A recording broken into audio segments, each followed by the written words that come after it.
রাজধানী ঢাকায় গ্যাস বা পেট্রোল চালিত অটোরিকশার চালক মিটারের চেয়ে বেশি ভাড়া আদায় করলে তার বিরুদ্ধে মামলা দেওয়ার নির্দেশ দিয়েছে নিয়ন্ত্রক সংস্থা Bangladesh road transport authority.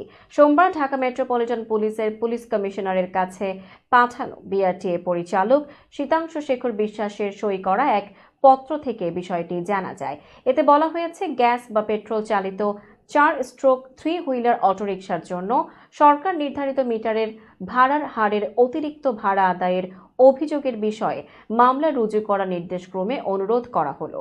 Dhaka metropolitan পুলিশের পুলিশ কমিশনারের কাছে পাঠানো পত্রে আরও বলা হয়েছে, সড়ক পরিবহন আইন 2018 এর ধারা 35(3) অনুযায়ী কোনো কন্ট্রাক্ট ক্যারিজের মালিক বা চালক রুট পারমিট এলাকার মধ্যে যে কোনো গন্তব্যে যেতে বাধ্য থাকবেন এবং মিটারে প্রদর্শিত ভাড়ার অতিরিক্ত অর্থ দাবি বা আদায় করতে পারবেন না। এর ব্যত্যয় ঘটলে আইনের ধারা 81 অনুযায়ী অনধিক 6 মাসের কারাদণ্ড বা অনধিক 50,000 টাকা অর্থদণ্ড বা উভয় দণ্ডে দণ্ডিত হবেন এবং চালকের ক্ষেত্রে অতিরিক্ত হিসাবে দোষসূচক 1 পয়েন্ট কর্তন করার বিধান রয়েছে।